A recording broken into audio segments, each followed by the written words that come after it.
नमस्कार छात्रों, आशा करती हूँ आप सभी ठीक होंगे और अच्छे से पढ़ाई कर रहे होंगे।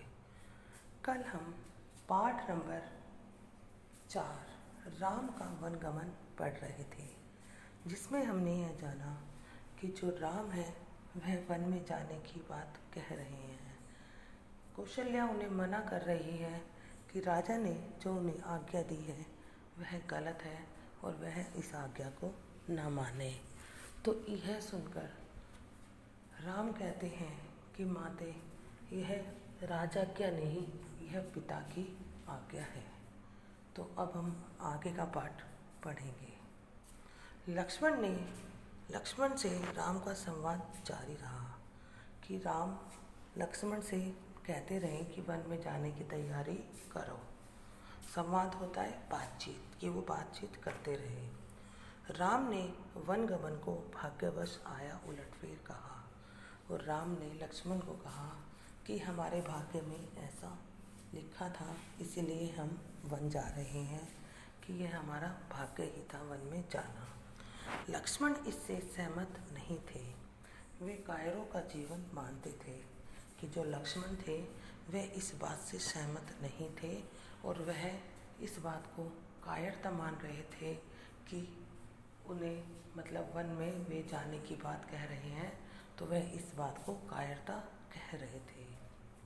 उन्होंने कहा, आप बाहुबल से अयोध्या का राज सिंहासन छीन ले, देखता हूँ कौन विरोध करता है। तो उन्होंने राम से कहा कि आप बाहुबल मतलब होता है अपनी शक्ति के बल पर अयोध्या का राज सिंहासन छीन ले और मैं देखता हूँ कि तुम्हें कौन रोकता है। तो जो लक्ष्मण है वह राम के साथ है और वह कहते हैं कि आप लड़ाई करके यह सिंहासन ले ले और मैं भी आपके साथ हूँ। तो राम इस लक्ष्मण की बातें सुनकर बोले, ऐ धर्म का सिंहासन मुझे नहीं चाहिए, कि ऐसा सिंहासन मुझे नहीं चाहिए। मैं वन जाऊँगा, मेरे लिए तो जैसा राज सिंहासन वैसा ही वन, कि मैं वन में जाऊँगा, मेरे लिए तो जैसा राज सिंहासन है वैसा ही वन है, कि जिस तरह मैं अयोध्या में रहूँगा उसी प्रकार मैं वन में रहूँगा। कौशल्या ने स्वयं को संभाला कि वह उसने अपने आप को मुश्किल से संभाला। उठी और राम को गले लगा लिया, कि उठी और एकदम से उसने राम को गले लगा लिया। वे राम के साथ वन जाना चाहती थी, कि उसकी इच्छा थी कि वह राम के साथ वन में जाए। राम ने मना कर दिया, कहा कि वृद्ध पिता को आपके सहारे की आवश्यकता है, और लेकिन राम ने उन्हें मना कर दिया और वो कहने लगे, वृद्ध पिता बूढ़े दशरथ को आपकी सहायता की आवश्यकता है, कि आप उनकी देखभाल के लिए यहीं पर रुकिए। कौशल्या ने राम को विदा करते हुए कहा, जाओ पुत्र, 10 दिशाएं तुम्हारे लिए मंगलकारी हो और जब मैं तुम्हारे लौटने तक जीवित रहूँगी। तो जब राम ने कौशल्या को साथ ले जाने के लिए मना कर दिया, तो कौशल्या बोली कि जाओ पुत्र, 10 दिशाओं में तुम विजय हो और जब तक तुम वापस नहीं आओगे तब तक मैं जीवित रहूँगी और तुम्हारा इंतज़ार करती रहूँगी। कौशल्या भवन से निकलकर राम सीता के पास गए। सारा हाल बताया कि फिर वो कौशल्या के पास से फिर वह सीता के पास चले गए और उन्होंने वहाँ जाकर भी सीता को सारा घटनाक्रम बता दिया।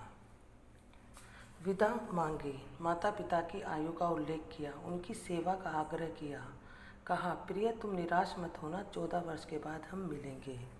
उन्होंने सारा हाल कह सुनाया और बोला कि माता पिता की तुम सेवा करना और हम 14 वर्ष के बाद फिर दोबारा यहीं पर मिलेंगे और तुम निराश मत हो। यह सुनकर जो थी राम के वनगमन का समाचार तब तक सीता के पास नहीं पहुंचा था, कि उन्हें नहीं पता था कि क्या हो रहा है। राम को देखकर कुछ आशंका हुई कि कुछ गलत होने वाला है, कि कोई आशंका हुई राम ने विदा मांगी तो सीता व्याकुल हो गई कि राम ने जब वन में जाने की आज्ञा मांगी तो जो सीता थी वह व्याकुल हो गई, क्रोधित भी हुई कि उसे गुस्सा भी आया। उस निर्णय पर प्रतिवाद किया और जो उन्हें वन जाने की बात कही गई थी उसके ऊपर भी उन्होंने अपना प्रतिवाद किया, मतलब उसका भी उन्होंने विरोध किया।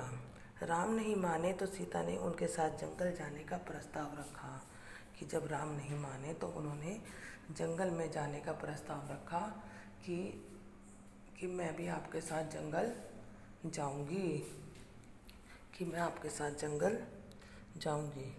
सीता ने कहा, मेरे पिता का आदेश है कि मैं छाया की तरह हमेशा आपके साथ रहूं। और सीता बोली कि मेरे पिता ने कहा है कि मैं छाया, जैसे छाया हमारी हमेशा साथ साथ चलती है, उसी प्रकार मैं आपके साथ रहूं। अंततः राम को उनकी बात माननी पड़ी। तभी लक्ष्मण वहाँ आ गए, वह भी साथ जाने को तैयार थे कि लक्ष्मण वहाँ आ गए और उन्होंने भी साथ जाने की बात की। राम ने इसकी स्वीकृति दे दी, शीघ्र तैयारी करने को कहा और उन्होंने जल्दी ही वन में जाने की तैयारी करने के लिए कहा लक्ष्मण को। राम चाहते थे कि सीता वन ना जाए, कि राम चाहते थे कि जो सीता है वह वन में ना जाए, अयोध्या में रहे। वे इसकी अनुमति दे चुके थे, फिर भी उन्होंने एक और प्रयास किया कि वे सीता को कह चुके थे कि वह वन में जा सकती है, लेकिन फिर भी उन्होंने एक बार प्रयास किया कि सीता वन में ना जाए।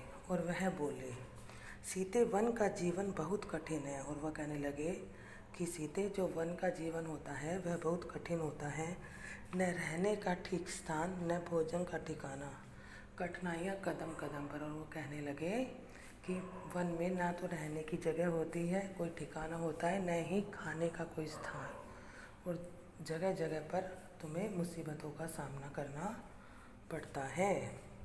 तुम महलों में पली हो। और वो कहने लगे, तुम महलों में पली हो, मतलब तुम हमेशा महलों में रही हो, ऐसा जीवन कैसे जी सकोगे, कि ऐसा जीवन किस प्रकार तुम जी सकोगी।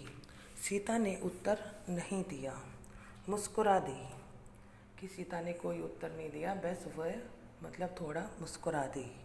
उन्हें पता था कि राम उनके दिए हुए वचन से पलट नहीं सकते, कि उन्हें पता था कि राम ने जो उन्हें वचन दिया है उससे वह बिल्कुल भी पीछे नहीं हट सकते। राम वन जा रहे हैं, यह समाचार पूरे नगर में फैल चुका था कि राम वन जा रहे हैं। यह समाचार जो था पूरी अयोध्या नगरी में फैल गया था। नगरवासी दशरथ और कैकेयी को धिक्कार रहे थे, और जो नगर के लोग थे वह सभी कैकेयी और दशरथ के बारे में उन्हें उल्टा सीधा कह रहे थे।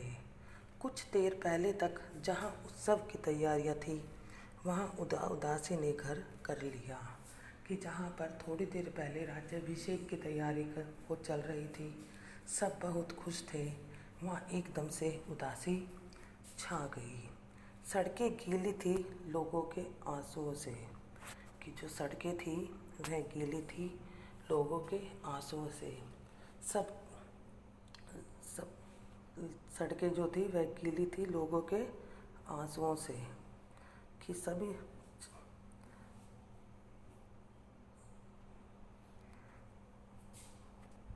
कि जो सड़कें थी वह पूरी तरह से गीली थी।